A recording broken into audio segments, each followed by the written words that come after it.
Welcome everyone to this session. We'll talk about dosimetry and we'll talk about radiation risk a bit. So there'll be 3 talks in this session: one on dosimetry and new models in phantoms being developed in order to improve our ability to estimate radiation dose. I will give the middle talk talking about how those things apply to estimating radiation in pediatric nuclear medicine, as well as how to some standardization in the context of pediatric nuclear medicine. And then Henry Royal will give the 3rd talk, giving his views on some of the issues around radiation risk. So without further ado, I'll introduce the first speaker. Oh, and my name is Fred Fahey. I'm from Boston Children's Hospital, and it's a pleasure to be here and put these programs together on the physics track. So I'm giving the next presentation, which means I'm moderating myself, which usually works reasonably well, because when I talk, I listen, at least. So let's see if I can make sure I figure out how to do this. I first wanted to thank the people who have helped put some of the data in this over the years, and helped improve this presentation over the years. I do have to disclose that I am fortunate enough to be part of a project that's based at Johns Hopkins, and I am the PI of one of the sub-projects working with Wes Balch that Yonsu talked about before, and I'll talk a little bit about this work as we go forward. So just, I know that Henry's going to talk about risk in the 3rd talk, but I just put this up. This is some data from the lifespan study that was published in 2012, and most of what we know about human radiation risk is based on the lifespan study. And you see the data here, and you can see, you know, it looks reasonably linear. You could fit a linear curve through it, or maybe a linear quadratic. But I put this box around the area where I feel like, well, we're probably most interested, which is down below 0.1, 0.1 gray. And the colon dose here is actually used as a surrogate for whole body dose by the people in the lifespan study. But you can see that down here, the error bars often cross cross the 0 level, i.e. maybe no effect, but they also go up to a little bit higher here than perhaps what you'd get with the linear. So it could be maybe no effect. It could be twice what people have talked about. But also, although these error bars are pretty big, if you grouped all these data, it looks like perhaps it still is significantly above 0, but that's one of the discussions in some of the controversies that have been discussed over the last few years, or even the last few decades.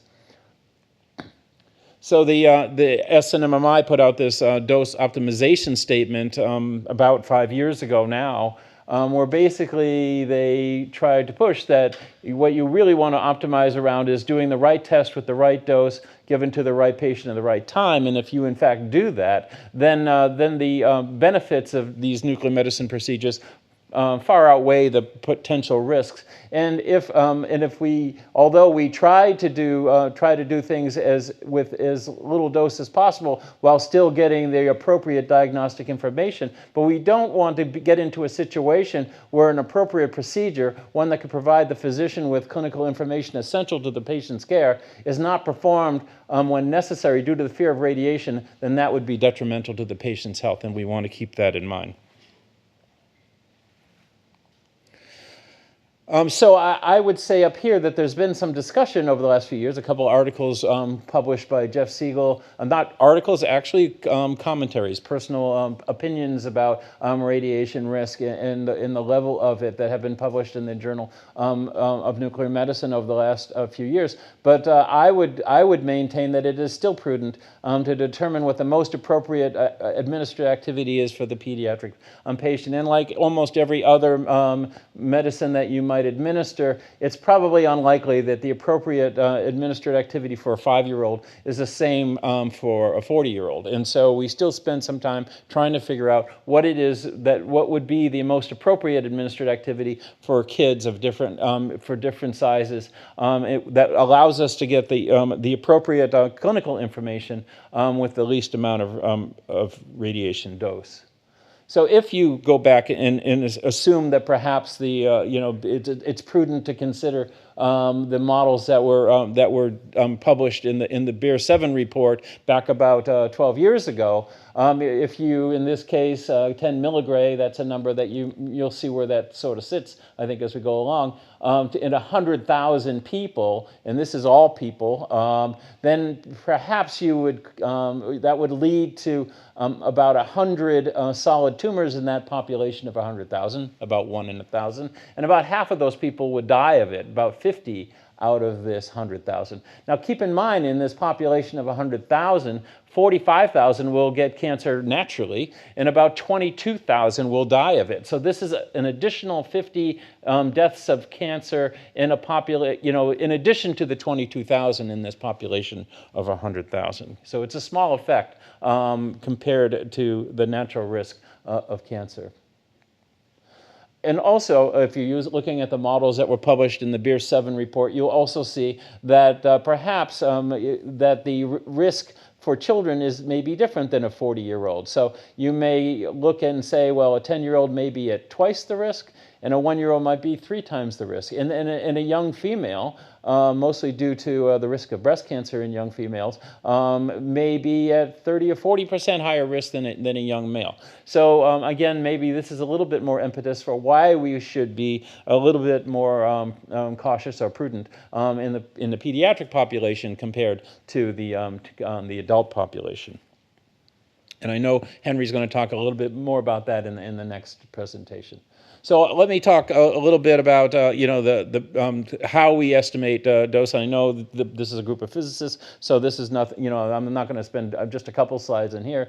And what we sort of will spend a lot of time talking about is the models that have been developed over a number of decades now, for 4 decades plus, by the Medical Internal Radiation Dosimetry Committee, or the MERD committee of the S&M/S and MMI. And I just put up some random guy here, and we know that the models say, well, we have source organs, and those source organs emit radiation from those source organs, and we try to estimate what the dose is to the target organ. We know for any one radiopharmaceutical that there may be several source organs. If we take the example, for example, of FDG, we know that FDG goes to the brain, goes to the myocardium, goes to the liver, goes to the kidneys, goes to the bladder, and you would have to consider all those source organs in trying to estimate, for example, perhaps what the dose to the kidneys is. And so here is the simplest formula from MERD pamphlet 21 that was published about 10 years ago. And you basically can break this up, I think, into 2 parts. One is this part, which is the S factor. It has the energy per disintegration basically in this delta factor, and then it has something associated with the models similar to what Yun-Soo talked about. So this is the absorbed fraction, what fraction of the energy emitted from the source organ is absorbed by the target organ, and what is the mass of the target organ. And so this is either stuff that we can look up in physics books, or that if we know what the model is, or we assume some model, like one of Yun-Soo's very nice phantoms, we can come up with some estimates of this. And so this is a lot of physics kind of stuff that perhaps we can model very well. And Yun-Soo said maybe even we can get to the point where we can come up with models for individualized patients.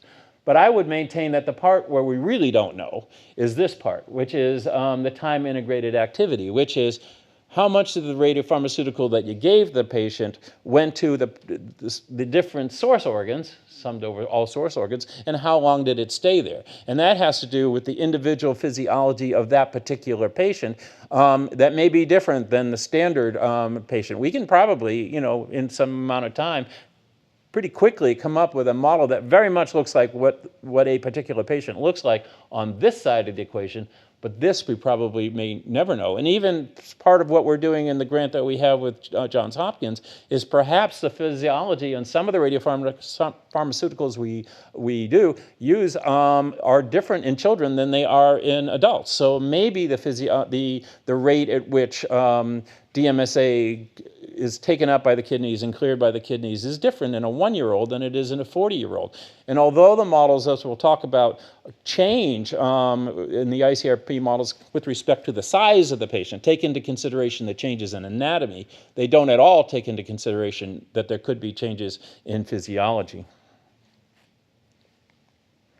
And then we like to come up with one number that we can compare, because we don't want 47 organ doses, and then how could we say this is different than that? And so for better or for worse, people have used the effective dose as perhaps one number that you could compare the dose associated with this practice versus that practice.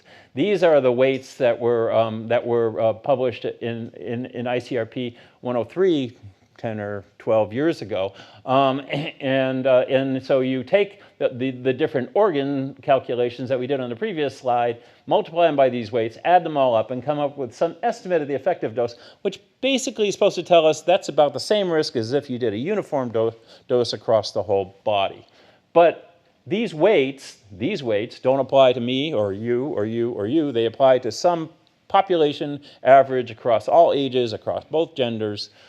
Even if you estimate the effective dose in men, you're going to still end up with a weight for breast cancer associated with that. So these do not apply to individual patients, and particularly not to children, because it doesn't take into consideration, perhaps, the differences in risks that I talked about before when I talked about the lifespan study. So we talked about this random guy that I used when I was talking about dosimetry originally, but this talk is about kids, and so well, we have to consider different things when we consider kids. And I put up this picture of my grandkids, not just because they're really cute, but just to show that they come in all shapes and sizes and different physiologies. This guy is 6'8". This guy is not 6'8" yet, at least, and we don't quite know what to make of him yet. This is the winners of the gingerbread house competition at Christmas, and of course we're of the generation that everybody wins.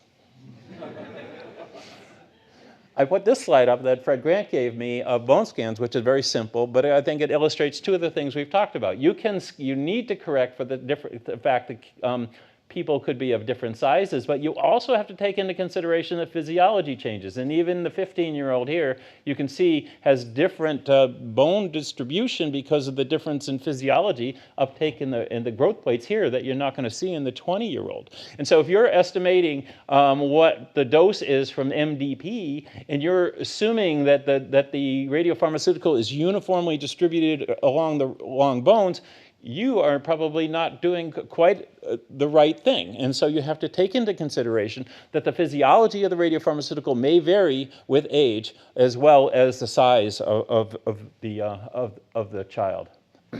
So we've been working in the project with Johns Hopkins and the University of Florida and Wes Bolsch, who has worked on similar phantoms to what Yun-Su talked about, and we've been using them to see what effect it has when you change not just the body size, but body habitus. So you may say that this is one child of the same weight, but this is but for even the same weight or same age, you could have a child that's shorter and fatter or taller and thinner, but weigh the same. And how does that affect your estimates of the effective dose? And in this paper that was published a few years ago now, they estimated the effective dose varied by 44% in some of the instances.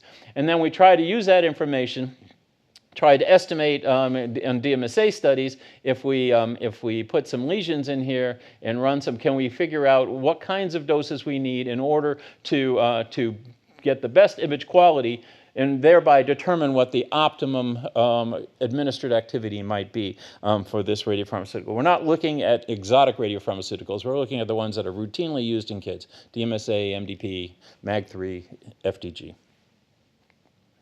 This is a little bit of an update on this, published by Shannon O'Reilly and Wes in the group a couple years ago now, where we looked at some of the similar things, but rather than use the effective dose, which those risks probably apply to mostly adults and not children. And now we tried to develop some kind of risk index that was age-based and organ-based and come up with some risk index like that and see how maybe that varies, again, for DMSA, and looking at not only effect of body habitus, but even on organ size. And just to summarize, body habitus does have an effect, and the largest variation in this risk index was by 18% for one body habitus small fat child versus a tall thin child for the same weight. And even the size of the kidney may vary. And again, in Wes's model, I'm not sure about Yonsu, but when he scaled the patients, the kidney sort of scales with it, at least in the simplest models. And that may not be true. I mean, the fact that I'm bigger than Yonsu doesn't mean that my kidneys are necessarily bigger than Yonsu's kidneys. So it may not be an appropriate thing to say as the model has bigger weight or is taller, that necessarily means that their organs scale at the exact same rate as which the body does, and that may have an effect. We also are looking at the pharmacokinetics and looking at to see perhaps whether that varies with different ages. So part of our project now is we're asking kids if they come in for DMSA, would you mind if we imaged you at 1 hour in addition to the 2.5 to 3 hours that we routinely do it? Or would you mind being imaged at 5 hours? So then perhaps we have 3 points on the time activity curve rather than just 1. But even just looking at the fact that we don't always image the patients at the same time, so this was with FDG, sometimes we're trying to image them at 1 hour, but sometimes it's 50 minutes, sometimes it's 75 minutes.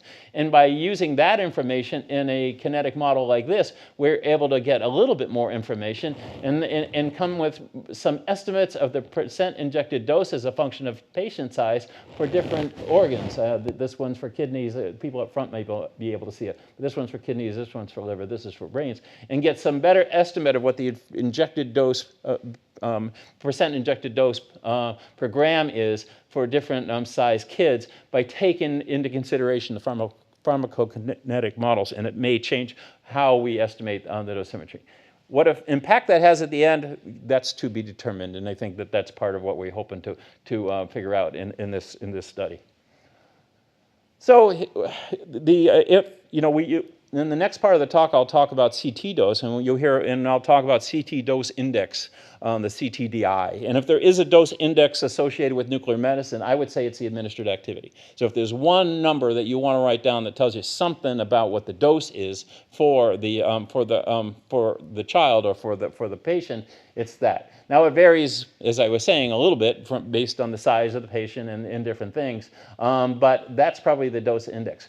And so if we know that, we know in the size of the patient, we can make some estimates. But how do we decide what's the appropriate amount of activity? And it could be, it could depend on the instrumentation. For example, we use ultra-high resolution collimators a lot at Boston Children's Hospital. We have a certain scanner that has a 20 centimeter long active field of view in the PET scanner rather than 15 centimeter. And those things that affect the sensitivity may affect a little bit how much activity you give the patient. But on some models, and so here, just to estimate some dose, this is using ICRP 128, older models, and also the effective dose is actually the ICRP 60 weights and not the 103 weights. But if you, let's say, take the 10-year-old here, and this is scaled by weight, where this is the maximum weight for the 70 kilogram and gone down. Now, you might expect that if you scale the administered activity by weight and doses and energy imparted per unit mass, maybe this would stay the same. But it doesn't, because the geometry of the phantoms change, and so you see that the dose, calculated effective dose actually goes down a little bit. But you can see for the procedures that we're looking at, in general, it seems to, the effective dose, let's take the 10-year-old, seems to range from about 2 to about 6, with FDG a little bit on the higher side of those things. But that gives you a sense of the effective doses that we get in nuclear medicine, in pediatric nuclear medicine. But it does vary, as we've been talking about. So we did a couple of surveys that I'll talk about over the next few slides to see how did the practice of pediatric nuclear medicine vary from site to site. And initially we contacted 13 dedicated pediatric hospitals in North America, Canada and the US, and said, how much do you give for dose per kilogram, maximum dose, minimum dose, for 16 common procedures that were done in nuclear medicine. And then we redid that again, followed up, a few years later after the publication of the North American guidelines that I'll talk about in a couple slides. And then we also did, as I'll talk about, a survey of general hospitals. So we surveyed 15 hospitals, 13 responded on 16 procedures. We asked them, what's your dose per kilogram? What's the maximum dose you give to a big child, like an 18-year-old big child? And what's the minimum dose for a small children? Many pediatric sites, you get down to a certain level, they'll say, we're going to give no less than this, just so that we can, just in order to get an appropriate study. And how much does that vary? And what we found was we took the maximum from one site divided by the minimum from another site through the 13 sites we looked at, and we called that the dose range factor. And what we found for the dose per kilogram and the maximum dose, the average variation was about a factor of 3 across the 16 procedures, and in one case it was as high as a factor of 10 of what one place said their dose per kilogram was and another place said their dose per kilogram. And when you looked at the minimum dose for the very small patients, perhaps even the most vulnerable patients, it was even more striking. On average, the variation was a factor of 10 from one site to another, and in one case it was a factor of 20, where one site said our minimum dose is 0.1 millicuries, and another place said our minimum dose is 2 millicuries. They can't both be right. I mean, there is some variation. All our patient populations aren't exactly the same. Our instrumentation's not exactly the same. So a factor of 2 doesn't bother me so much, but a factor of 20 does. Based a little bit on this and other factors, the Society of Nuclear Medicine, the Society of Pediatric Radiology, the Image Gently group, and the ACR got together, and a group got together and worked on coming up with some consensus guidelines that were published in 2011 and led to this chart. And a little bit before that, probably about 5 years or 6 years before that, the EANM had come out with their pediatric dosage card. So there was some standardization on both sides of the Atlantic from the North American group with this, and then there was a PR campaign to get, we tried to get this poster in every ammo kit that went out to every clinic in the U.S. so that everybody had a copy of this in order to, and we'll talk a little bit about whether that worked or not. And then this, a couple years ago, was published, maybe a year and a half ago, where it's been expanded to 6 more procedures. And in between these 2 times, in 2014, there was actually a new version between these 2, where the EANM and the North American group tried to harmonize the pediatric dosage card, the EANM pediatric dosage card, and in the North American guidelines. Harmonized meant they tried to get closer. It's not exactly the same. They're not based on the same approach, but working, particularly pushed by Ted Travis and Michael Lastman to come up with that the variation was much less than it was. And so feeling like if you followed either of the guidelines, you probably were doing a pretty reasonable thing. We did a follow-up of the first survey after these guidelines came out, and found that the dose either stayed the same or was reduced in all cases, and the amount of variation also was generally reduced. And we asked them 3 questions: Are you familiar with Image Gently? Are you familiar with the North American guidelines? And did you alter your procedures based on the North American guidelines? And in this case, this is the dedicated pediatric hospitals. Half of the people actually worked on the guidelines. They all knew about Image Gently and the North American guidelines, and 10 of the 13 modified their administered activities based on these guidelines. I then thought, well, what happens at general hospitals? Because as we know, most kids don't go to dedicated pediatric hospitals. They go to general hospitals. And so what's the practice out there? So we tried to get a sense of what was the variation in pediatric nuclear medicine at general hospitals. So we sent email surveys to 194 hospitals, and we got a very high response. And part of that was we wanted to get the email address of the chief tech, and so we called all these sites, or, I think and said, what's the email address of your chief tech? So when the email came in with the survey, they knew it was coming. And I think that is why we got such a high response. We asked them about these 4 procedures. We asked them those same 3 questions. And I think this, you could ask yourself whether things like Image Gently, Image Wisely make any difference. And I think this data says that it does. 83% of the people who answered the survey said that they were familiar with Image Gently. 58% said they were familiar with the North American guidelines, and practically everybody who was familiar with the guidelines had modified what they did based on the guidelines. So if you get the information out, it will impact how people practice. And I probably should have talked a little bit more about this. I'll put this out here, but I was fortunate enough to work on the first project of the Nuclear Medicine Global Initiative, and this was launched in 2012, and so I had a little bit of influence at the time, and so we decided that the first project would be looking at the same task, and we published these two papers, which you can see in the Journal of Nuclear Medicine, and I will recommend that you look at those. And we did some surveys, worldwide surveys, that you'll see some variations. And what you'll see is countries that had standards were more likely to be consistent with those standards, and countries that did not had much more variation, not surprisingly. Moving on to CT, and I'll talk briefly about CT. And as part of hybrid imaging, you can see that dose goes basically as kVp squared. It goes linearly as MAS, but not all scanners are the same, not even within the same vendor. And so it's not that easy sometimes to project between them. We know that, that there's three reasons why we use the CT. We could use it for attenuation correction, if that's all you're going to do. I had a paper about 10 years ago that showed you really could turn down the kVp and the MAS and still get a pretty good attenuation correction. Or you could use it for diagnostic, do one-stop shopping in order to do both, or maybe anatomical correlation.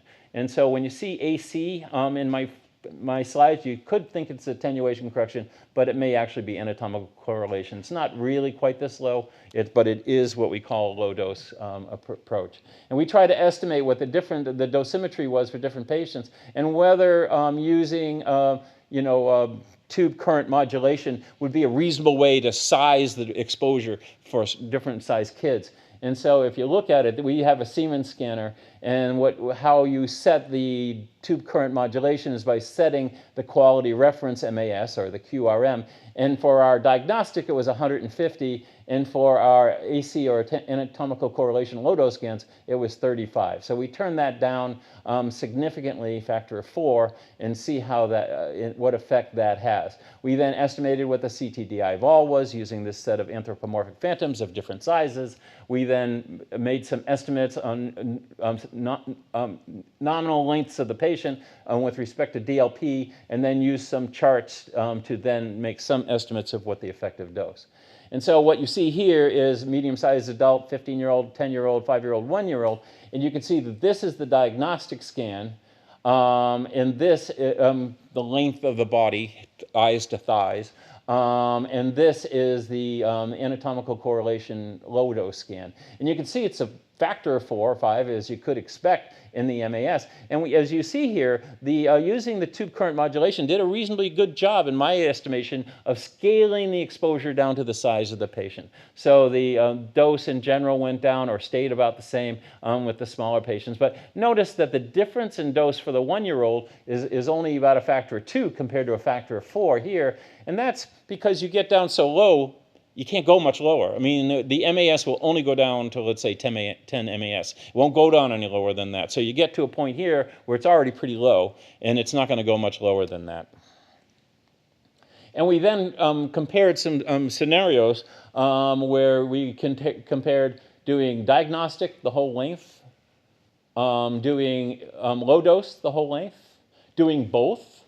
Sometimes that happens, like they've already got their diagnostic scan down the hallway. Now they come to get PET-CT, and we do a low dose.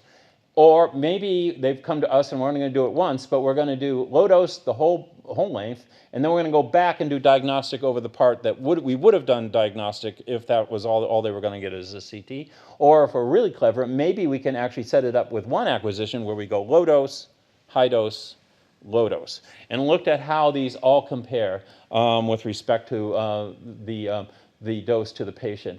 And here's the low dose estimate here. Here's the high dose estimate here, about a factor of 3 different in the 10-year-old. And then add those two together, a factor of 4 if you did both of those. But if you cut back to doing either you do low dose and then the high dose over the area that you're interested on top of that, or the multi-series scan, and those don't vary too much from each other, and perhaps a factor or 2 or 2.5 higher than if you just did the low dose. So, and we like to try to be able to do that, bring the child in, either image them in one this way, but we've moved to try and do this way, which reduces the dose a little bit, but also makes it more convenient. One scan, you've done the attenuation correction, and you have the diagnostic as well. It doesn't maybe work so well if we want the diagnostic part over the thorax, because we'll want to go back with the arms over the head in a breath hold. And so in that case, we'll probably use this approach rather than that approach. And that's all I have to say. I just put up this slide. This is from last year's RSNA, and my colleague Ted Trevis and I were honored to receive from the Image Gently group their Butterfly Award, which they give out every year for people who have made significant contributions. And we received this on behalf of the nuclear medicine team, and so we were very honored for that. So I have, I think, a couple minutes for if anyone has any questions.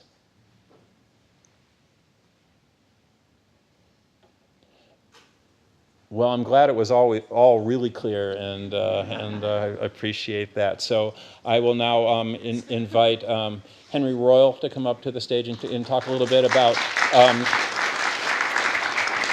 the challenges of communicating radiation risk.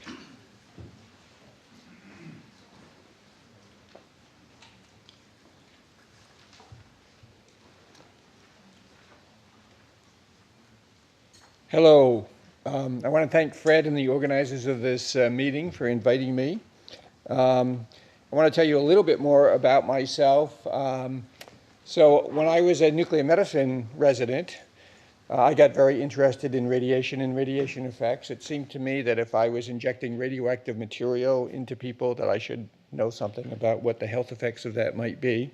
And I was very fortunate to have a mentor, David Drum, who at the time was going around to nuclear power plants, the hospitals around nuclear power plants, and giving lectures about what you might expect if there were a nuclear accident.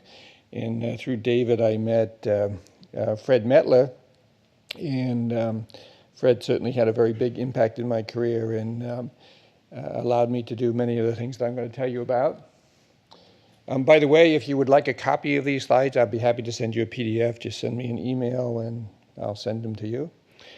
So the overview of this talk is how do you establish your credibility? You can't communicate risk unless people think that you're a trusted source. Issues related to risk communication. And then a very important topic, and that is outrage factors and understanding how that affects how people accept or don't accept risk. So I mentioned that there were many things that I've been able to do during my career, and a lot of them did involve risk communication. So for example, I worked with Fred Mettler in 1990 as part of the International Chernobyl Project. We went there several times, went to communities around Chernobyl, examined children in particular to see whether or not we could find any health effects, had lots of interactions with public people. It's a picture of me back in 1990 standing outside of Chernobyl, very anticlimactic to go there. Most people don't know there were 4 nuclear reactors there. 3 of the nuclear reactors were still in operation after Chernobyl. It was a big industrial site, and not the horror thing that you might read about in the paper. I also served on a very interesting presidential advisory committee. It was on human radiation experiments in the United States. There were individuals who were injected with plutonium, and all of the scientific community knew about these experiments. And really, I still feel in retrospect that they were conducted very ethically. But when it became publicly known that people were injected with the most toxic substance known to mankind, it resulted in this presidential advisory committee. There was a wide range of issues that were discussed: atomic veterans who went and watched atomic testing, lots of medical research things, the Marshall Islanders. So it was 18 months of looking at these things. I've been a part of the U.S. delegation to the United Nations Scientific Committee on the Effects of Atomic Radiation, served on National Academy of Sciences and NCRP committees related to radiation. But the real question is, after telling you all of that, is does that make me a trusted source? And I can tell you that if you're talking to members of the public or patients, that might not make you a trusted source. It may sound like you're part of the group that is sort of minimizing the health effects of radiation. And after all, I do earn my living injecting people with radioactive materials. So if you're going to communicate risk, touting your expertise may not do the trick. And we all know that official spokesmen are not necessarily the ones who are trusted more. They much rather trust an unidentified source. And often a simple lie, I think this is a real problem with radiation, is that the simple lie is often more believable than the complicated truth. In any case, I think if you want to get credibility when you're talking about radiation and radiation risk, you have to let people know that you're a real person, that you have family members that you care about, just as they have family members that they care about.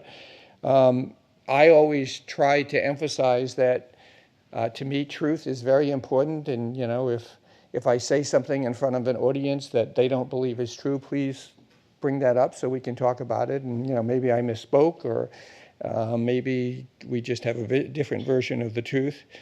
The environment, I think the environment is very important, and something just went wrong. And then the last thing was, I have grandchildren, and I'm certainly concerned about their future, so the future of my grandchildren and the future of your grandchildren. I think that's all very important. So that's going to get you a lot further along, I think, with being a credible source of information than necessarily how much you know about radiation biology. All right, well, let's talk about risk communication. One of the real problems we have with radiation is that there are a lot of perceptions out there that are not so true. And we have to recognize that they're out there and that they exist. And then the second thing is that risk is really very complicated. Even the simple word dose. I can't tell you how many years it really sort of took me to understand the concept of dose. You'd read in one place the dose was X, and another place the dose was something else, and it's just complicated, and it's unrealistic to expect that patients and members of the public are really going to understand dose, and if they don't understand dose, it's very hard for them to understand risk. In terms of some of the perceptions, we're taught about radiation when we're very young children. For example, Spider-Man became Spider-Man when he was bitten by a radioactive spider. Those of us in nuclear medicine, we should really identify with the Hulk, because the Hulk became the Hulk when he was exposed to gamma radiation from a gamma bomb. So I think it's fair to say that anything that can be misunderstood about radiation has been misunderstood, and that to most people, if you talk to them about radiation, it's a frightening thing. They sort of see it as this monster lurking in the background. And if you ask anybody about radiation, and you say, is it safe or is it dangerous? They're going to say, it's dangerous. Sometimes you think it's one word, dangerous radiation. But what do we actually know about the risk? What are the realities?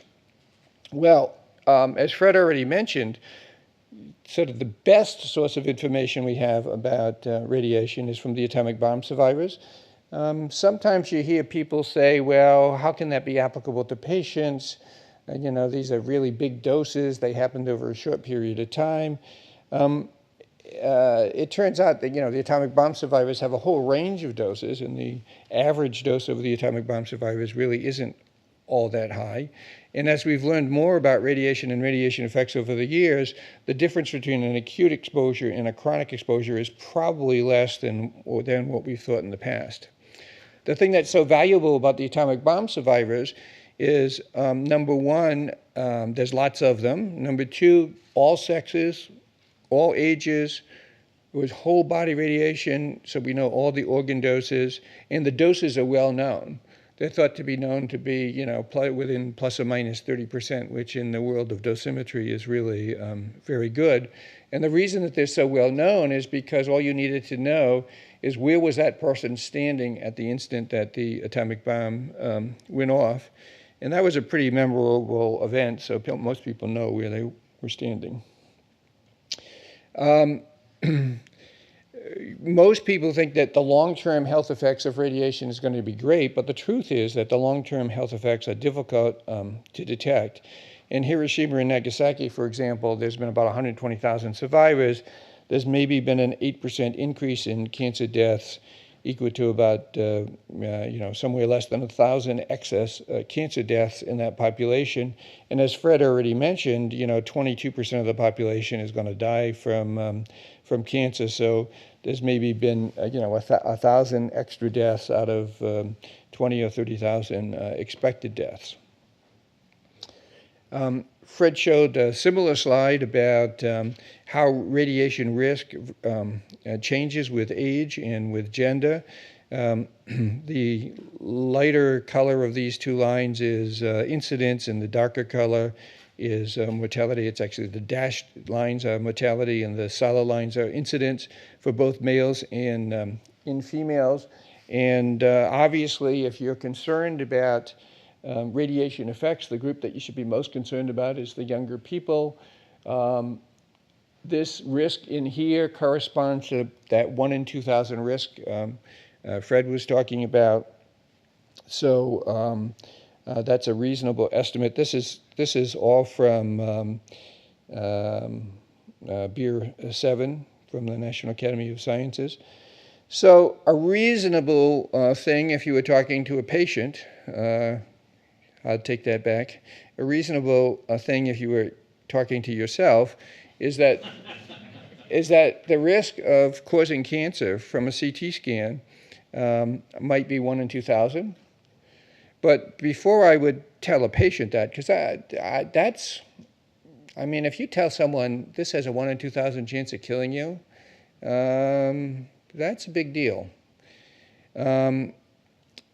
But one of the important issues, which again Fred brought up, is what's the risk of not doing the CT scan? So we can't look at radiation risk in isolation. And as Fred already said, if the study is indicated, the benefits of doing that study likely greatly outweigh the radiation risk. Now, what does a risk of 1 in 2,000 of developing a fatal cancer mean? Our lifetime risk of dying of cancer is 25%. So one CT scan might increase your risk of dying of cancer to 25.05%. And again, we have to factor in the risk of not having the CT scan. And an interesting part of all of this is that I could also tell a patient that I'm extremely certain that nothing's going to happen to them. This is a stochastic effect. It's all or none. You either get the cancer or you don't get the cancer. And I could tell them that there's 1,999 chances they are not going to get cancer and 1 chance that they're going to get cancer. If I was that certain about other diseases in medicine, would I ever tell a patient who had a 0.05% chance of having a disease that I was worried that they had that disease? I would never tell them that. And so we sort of behave differently about radiation risk than we do about risk of other diseases. What's another way of looking at the 1 in 2,000 risk? A common thing that's done is to assume that if you have a radiation-induced cancer that you're going to die 15 years prematurely.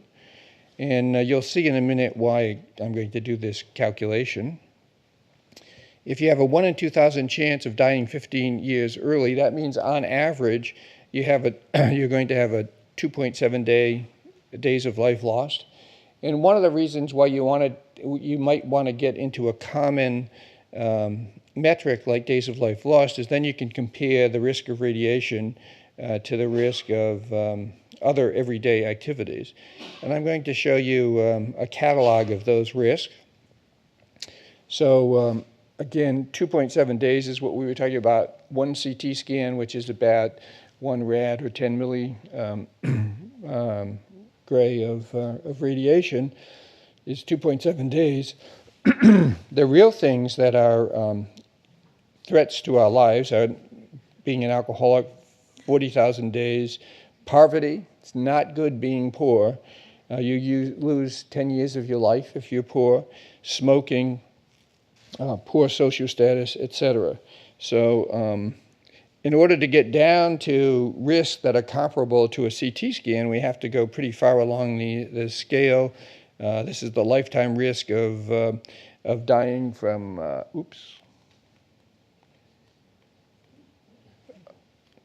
lifetime risk of dying in a bicycle accident. And it's really not until this next slide that we start getting into things that are comparable to having a CT scan. Now, interestingly, the National Academy of Sciences, when they published Beer 7, and they said, well, how do you best communicate this risk to people?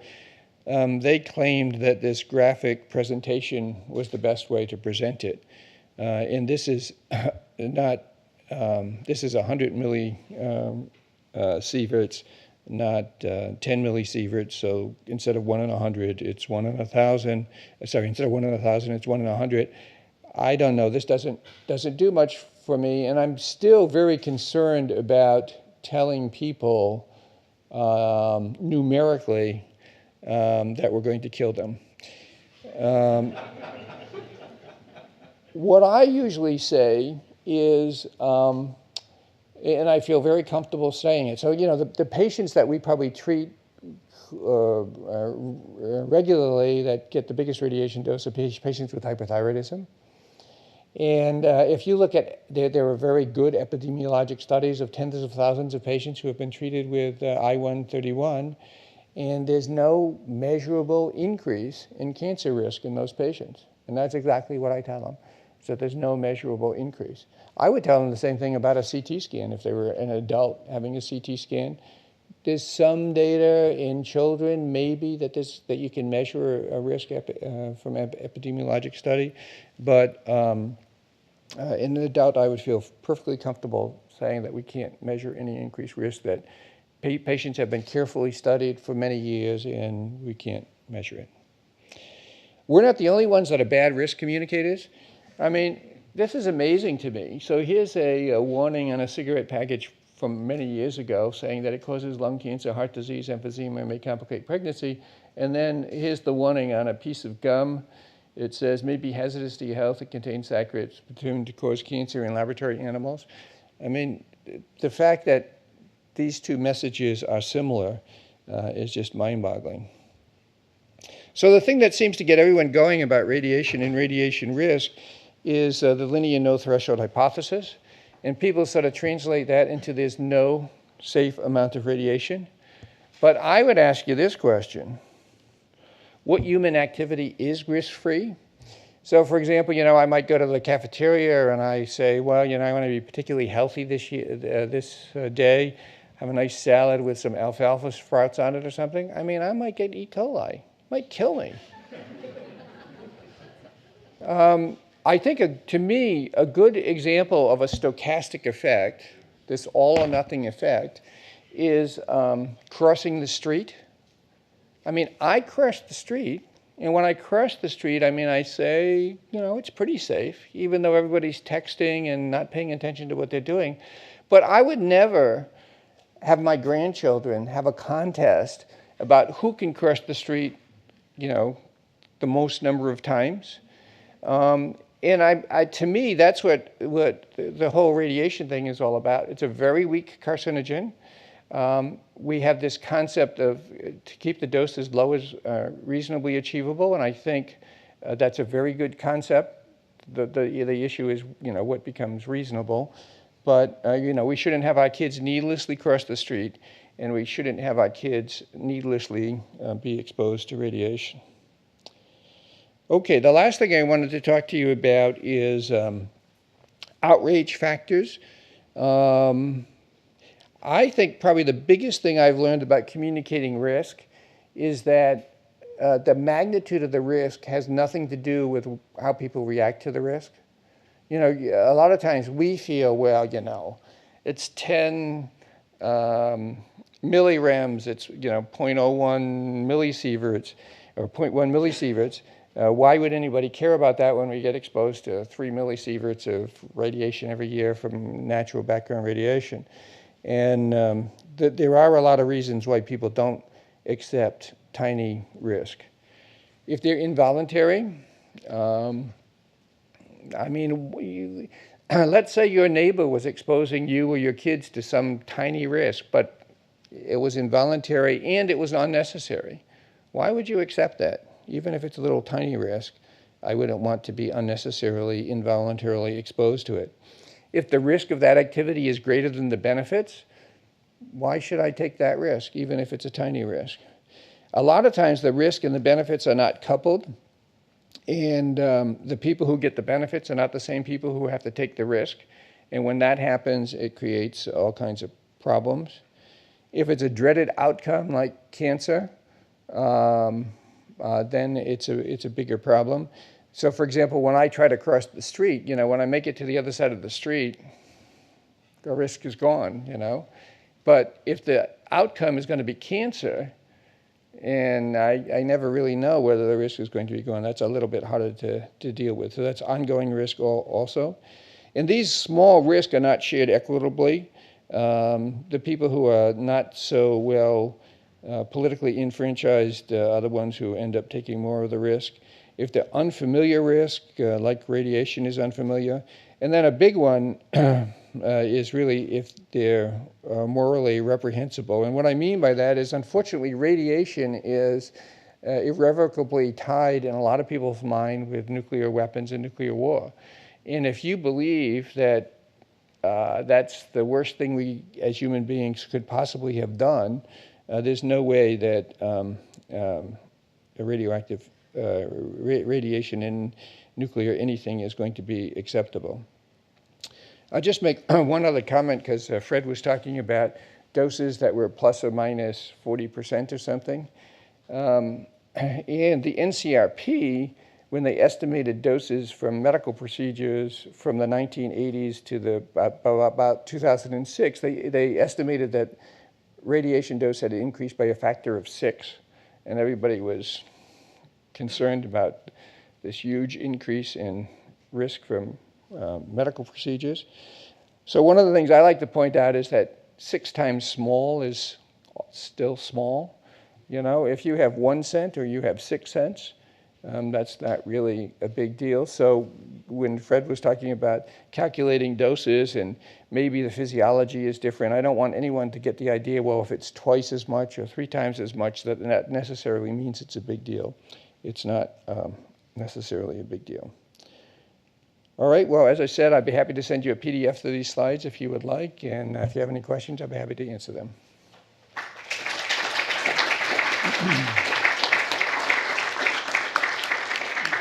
Any questions or comments for Henry? Ben? Hi, I'm Ben Greenspan. Henry and I know each other very well. Very good. I just wanted to make a comment rather than a question. This was a beautiful presentation, as you have done before. But I'd like to point out the numbers you showed as risk for deaths and so on from radiation are based on linear no-threshold hypothesis. I think that hypothesis, and it's not a theory, because theories require evidence.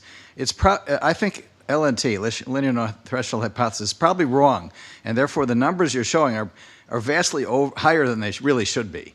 And so you're absolutely right that people shouldn't worry about getting 1 CT scan. And I think showing the risk in relation to other risks is a very good idea. Thank you. Okay, so you're going to make me talk about the linear no-threshold hypothesis. So the linear no-threshold hypothesis is used for radiation protection purposes. We can measure risk down to a certain level, but we don't want to expose people to a risk that you can actually measure the harmful effects of it. So we have to, for radiation protection purposes, you have to extrapolate down. The simplest way to do that is with a linear extrapolation. It's thought that that's conservative, meaning that it probably overestimates the risk. On the other hand, I will stand by my statement that we should not needlessly expose people to radiation. If you understand how the biophysics of radiation, it's called ionizing radiation because it's destroying molecules randomly in your body. And I would say that that's probably not a good idea to do just willy-nilly.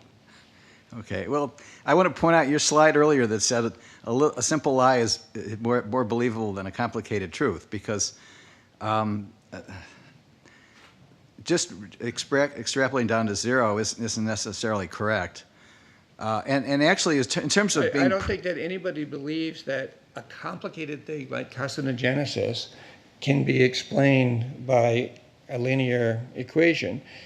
It's used for radiation protection purposes. It's not used because anyone believes that it's true. Yeah, you're right. But I wanted to make a comment about being so-called prudent in radiation protection. And the best example is at Fukushima, where the Japanese authorities, with the best of intentions, evacuated 150,000 people. They had 1,600 deaths, mostly in elderly people who were away from their families, away from their medical care, away from their home environment. These are real deaths. And now LNT supposedly calculates that in this population of 150,000, 160 to 640 people would have died, something like that. So that's a lot less than 1,600. In reality, I think maybe nobody, and maybe a few in 20 or 30 years. So you're having real deaths that versus hypothetical ones. And so I don't even think it's prudent. Anyway, that's my opinion. Thanks. And we don't disagree.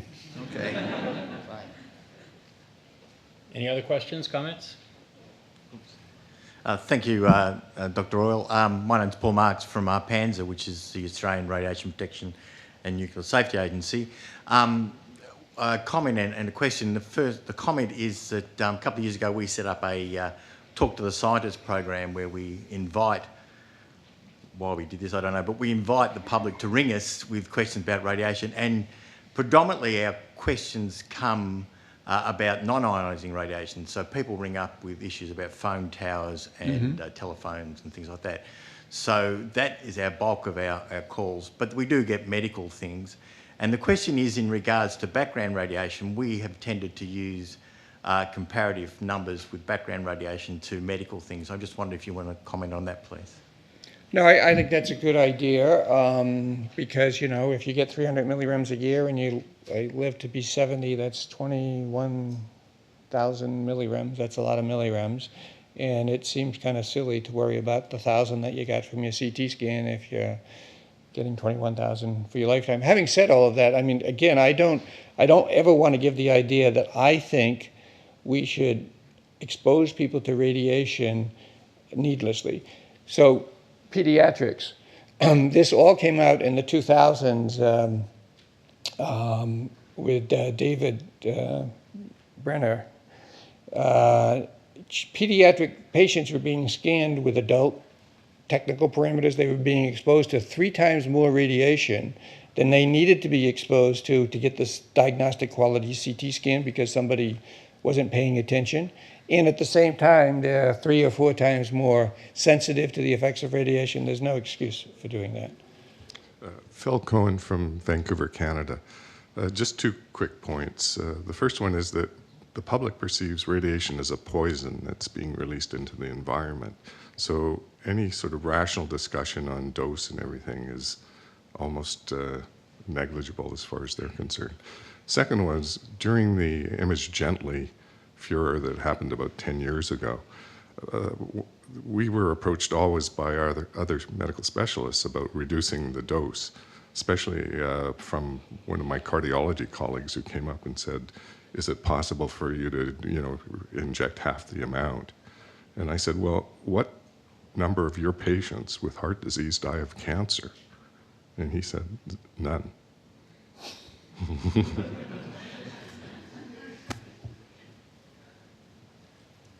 Just one comment, Søren Holm from Copenhagen. You use the same concept that if you give some persons or additional radiation dose, they will have an increased risk of dying from a cancer. Say from 25%, that would be the standard risk to 25.05. Every time I applied as a committee's project, I would have to give to list that I'm going to tell the patients or persons this thing. So often I have been inclined to add that since they're only going to die once, it necessarily means that they have 0.05% less chance to die from something else. There's something completely wrong with this. So I think maybe the days of life lost is more meaningful to what the 0.05% means. It means you're going to die sooner, not that you're going to die more often. So Ben left, but I have a comment. There was a discussion about LNT at the SNMMI meeting a couple of years ago, and Don Kuhl from the NRC spoke. And one quote he had was he didn't know any biological system that was linear, but he didn't know any regulatory system that wasn't. And one thing I always ask you, Henry, what you think about this is I've, over the last, I think, 5 years, they have a patients' day at the SNMMI, and I've given the radiation communication talk. And one of the aspects that I make is also from the LNT theory, is that every exposure and the effect from any exposure is independent of whatever exposure you got before, and that you should judge the value of this exposure not on the fact that you got 10 CT scans 10 years ago, but what is the value and the risk associated with this? To use Henry's crossing the street, I've already crossed the street 21 times this week. I better not cross it that 22nd time, because that's going to be the one, because I've gone over the threshold. I wonder how you respond to that. No, I absolutely agree. So there are some hospitals that they start counting your CT scans, and once you get over a certain number, 25 CT scans or something, they start putting a tag on your jacket or flagging you in the computer saying this person's had a lot of CT scans in the past, as if that should change your threshold for ordering the CT scan. In fact, if you want to reduce everyone's dose from CTs, you should avoid the first unnecessary CT scan. And that's a much more effective way than waiting until people have had 24 or 25 unnecessary CT scans and then starting to worry about it. If you've had 24 CT scans, you might actually be sick. Yeah.